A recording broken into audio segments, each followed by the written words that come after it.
This was the most outrageous thing of all. The guards marched us across a barren expanse of hard-packed gray dirt, and then, suddenly, an incredibly beautiful church rose out of the bleakness like a peony blooming in a salted field.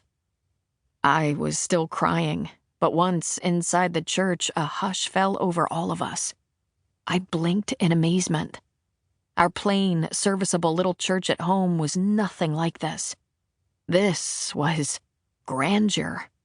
A ridiculous flight of fancy, with stone carved into elaborate arches overhead, large stained glass windows, and behind the white marble altar, a rose window so ornate and stunningly beautiful that my mouth went dry.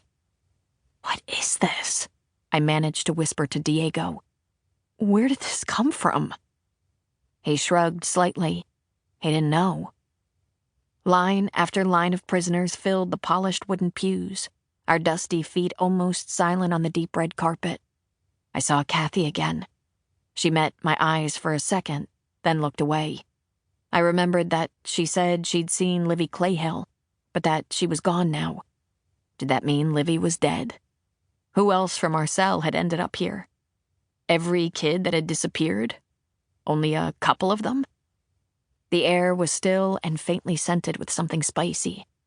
My sobs slowed to hiccups as I looked around, taking in every miraculous detail. Then Strep stood in front of the altar and began to speak. "No one wants to die," she said. "Even people who want to go to heaven don't want to die to get there. And yet death is the destination we all share. No one has ever escaped it. And that is as it should be, because death is very likely the single best invention of life. It is life's change agent. It clears out the old to make way for the new." She paused, letting the words sink in. "A man named Steve Jobs said that, and he was right." Her eyes raked the rows of prisoners, teenagers in grubby yellow jumpsuits, some spattered with blood. I was numb, trying to process that Robin was actually gone.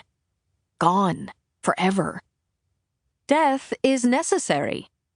Death is the means of change that is necessary for every society to achieve its full potential." Strep paced back and forth, her heels sounding like crickets on a summer night. "There is good and there is evil in the world," she went on. "Evil will always try to suppress good.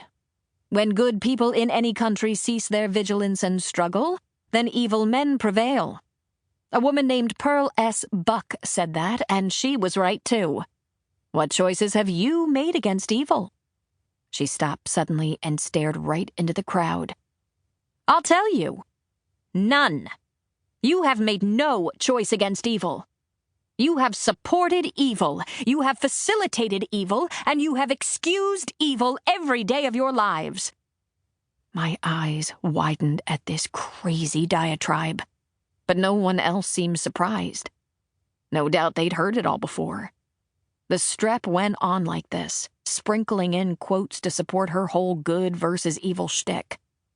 I mean, good versus evil. Had she looked in a mirror lately? Irony much? Despite me being racked with grief and horror, something about this place still felt soothing. The stained glass windows were so beautiful, showing different scenes of people I didn't recognize. There was a tiny detail in one corner of a window, barely noticeable. Basically a couple of dots at the border of a much larger scene. I blinked as I realized it was a dragonfly. A green and blue dragonfly with crystal clear wings made of glass who knew how long ago.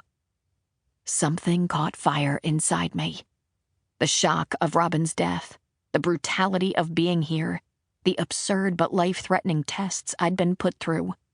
My senses exploded. I am a dragonfly, I thought. I can be a dragonfly.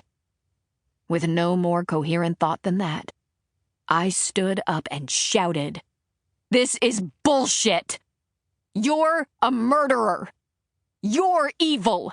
This place is evil! Murderer!"